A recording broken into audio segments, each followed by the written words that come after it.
I arrived at the airport and we immediately started pre-flight checks and got ready for takeoff. No one's perfect. I'm just checking the flight surfaces, making sure they're attached. There's no binding, you don't hear anything. You'd hear, or it wouldn't even move. Right. But while I'm also back here, I'm taking a perspective of, do I see any deformation of the wing top surface? Right, any broken rippling glass. And it's not glass, it's like a plexiglass. Right.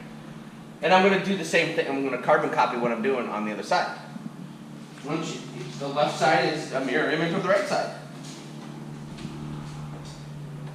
Just checking the trim tab. That the instructor that trained me, he said he once found a bolt missing for the trim. So it's just I heard a guy come out and test the rudder. It wasn't properly connected. It was flapping. And this was all before taking off, obviously. A couple of my stories.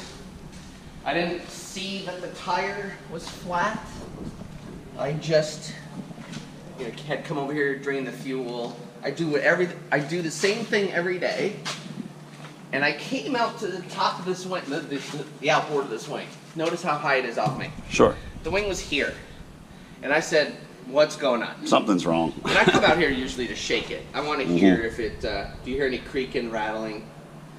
That tie bar right there, that's vertical bar. Right, that strut. The strut, yeah. I want to make sure it's connected. By moving the surface, you'll be able to note, oh, I got a problem. Right. Well, when it was down near my face, I said, I got a problem. It was a flat tire. So some things will stand out. It may take a couple seconds to be like, hey, something's weird. Right. I got one more story to tell you in a second. Checking the oil. Usually you want 5 to 7. That's per the manual. I'm not making it up. So it's about maybe 6.2, which is great. And it looks fresh. It's pretty clear oil, like a new oil change. Here's one of the other pumps. Drain valves, you just want to make sure that I don't ever collect it. I've never been told to collect it. If you wanted to get down there and try to collect it, do it. Right. So I'm going to climb up and check out one of the fuel tanks. And this was not fuel. So this is why you always check. And I have a rule of thumb, but I put my middle finger in and it's barely getting wet. Okay? Okay. I have figured out if the other if the other fuel bladder is as empty, then you, instead of having 4 hours of flight time, you'll have 3 hours. So one finger depth equates to 1 hour lost. You always want to figure out how much fuel you do and don't have. Right. Let's check this guy.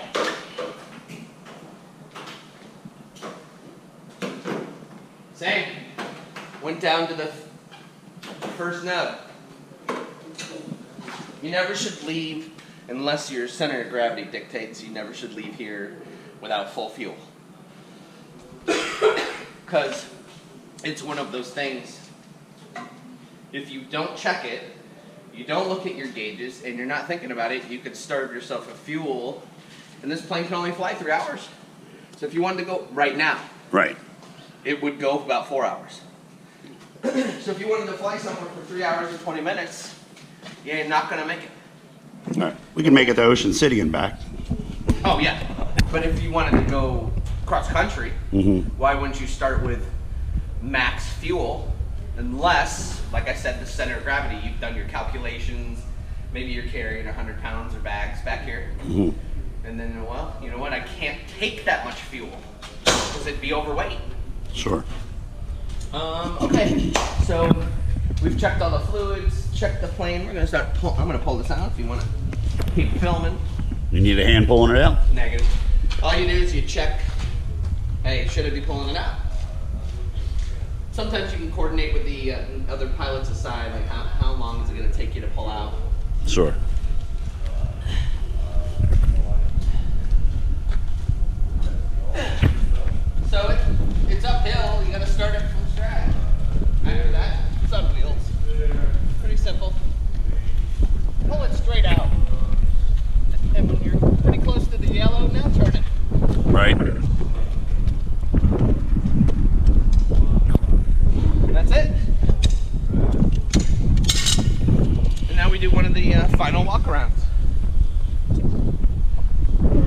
had cowling plugs in there.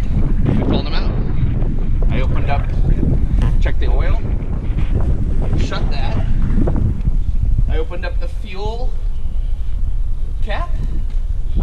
You can see back here though, it's closed.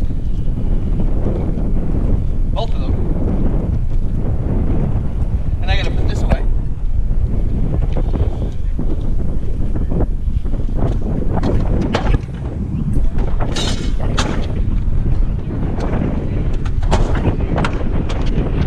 You're cleared to get it now. All right. I would recommend do your seatbelt first, then shut the door, and then move your seat up.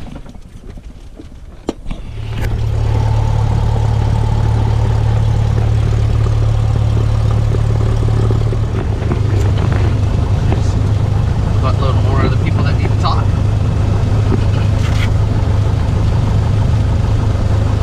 And typically, I know we're kind of going slow. Let me take off our tree training of our final quarter assembly.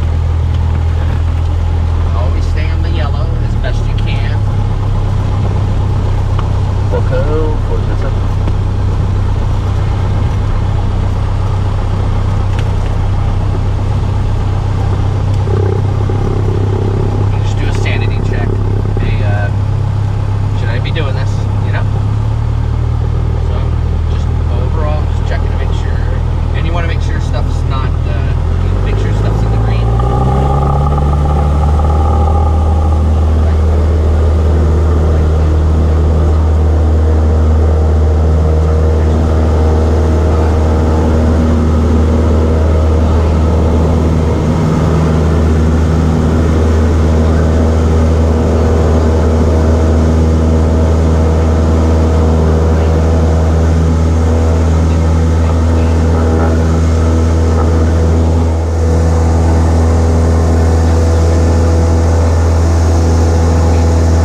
Here we're discussing scanning the horizon for visual confirmation of other aircraft. When flying VFR, it's your responsibility to confirm that you see other aircraft in your airspace.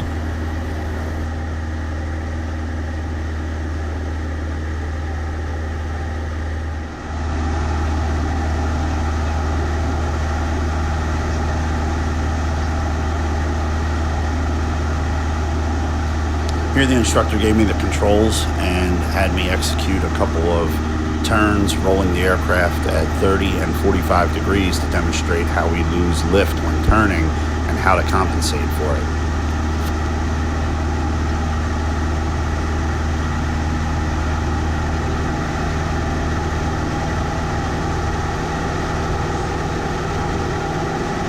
He's explaining how you use the nose of the aircraft instead of the instruments, because it's VFR, visual flight rules. You use the nose of the aircraft to determine the aircraft's attitude to the horizon and whether we're losing altitude or increasing our altitude.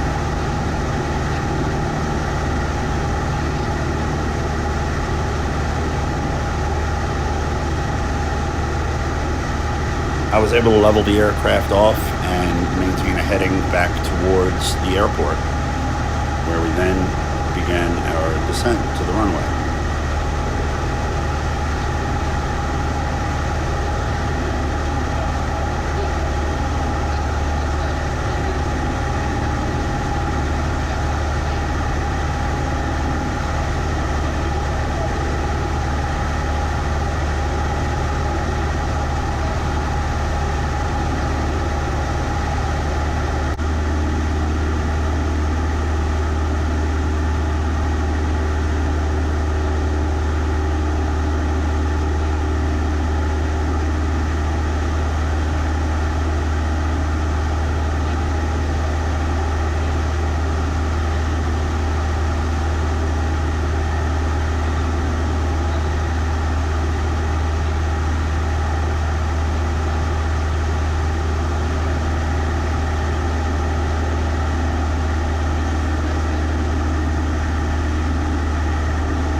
As we approached the runway, we reduced our altitude and airspeed, and you use the distance from the airport and the speed that you're traveling to calculate the time that it will take to get there, and you do the math and calculate your glide slope into the airport and the rate of descent.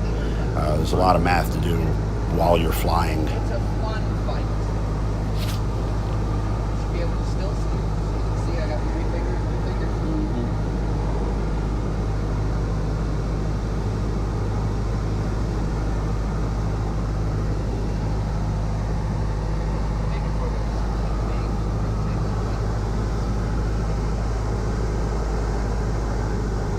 During the landing, there's a lot of things that happen. Ground effect is one of the things you have to look out for. The air under the plane kind of acts like a pillow between you and the ground, causing the plane to kind of bounce before it hits the ground, and then you hear the stall alarm, which is okay in this case because the stall alarm is telling you that the plane doesn't have enough airspeed to fly, but it's okay because we're landing.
really cool to fly over familiar landmarks and see them from the air.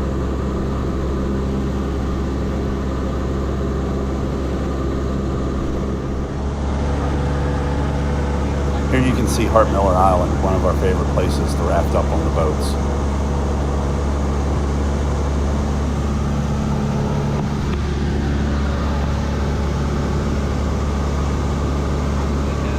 And that's Pools Island on the horizon there.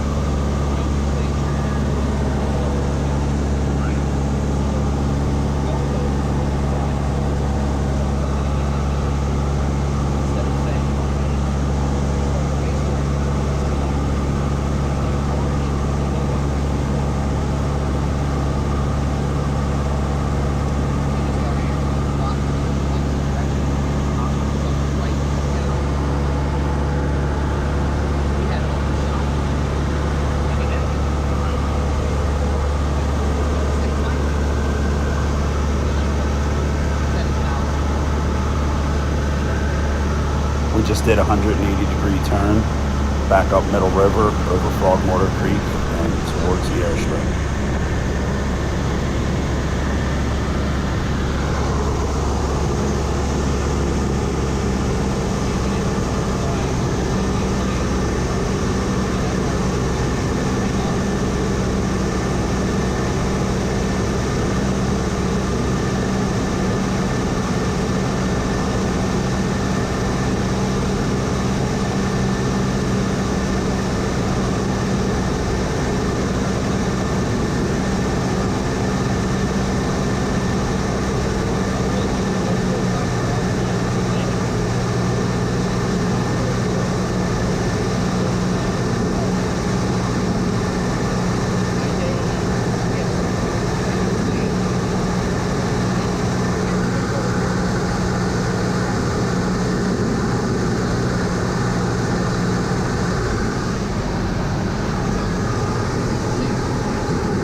On this approach, you can hear Captain Bill talking about how the tower actually forgot to give us our clearance to land.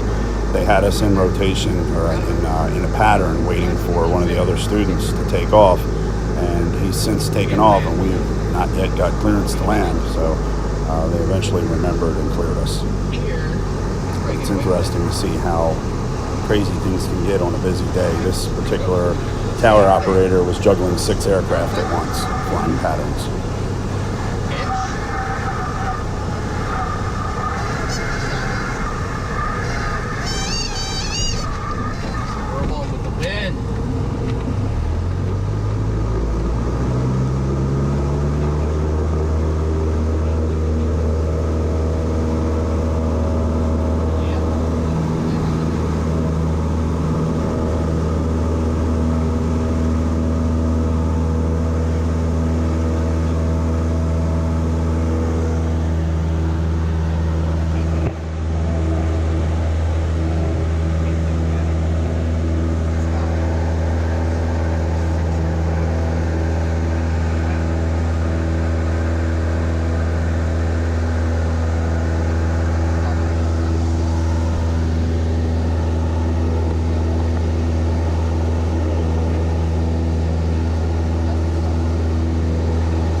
fundamentals with Tower 407's clear. Hi, good morning. I'm Bill Rolker, one of the many instructor pilots here at Martin State Middle River Aviation. Flying today the C-172, the Cessna Skyhawk with Eric, and we were training today. Well, we were doing a demo ride, but just given the basic elements of flight, lift, drag, thrust, and gravity. Today was a beautiful VFR day. I've been flying here for about 4 years, 2 of which I was a student. Now I'm employed. I'm coming up on my 2 years. Formerly, before that, I was a 13-year navigator on C-130s, and I've always wanted to fly. So I took my time to become a CFI, and pretty soon go to regionals with the commercial airlines. But right now, I need to give my time to students so I can make sure they know their stuff and I know my stuff.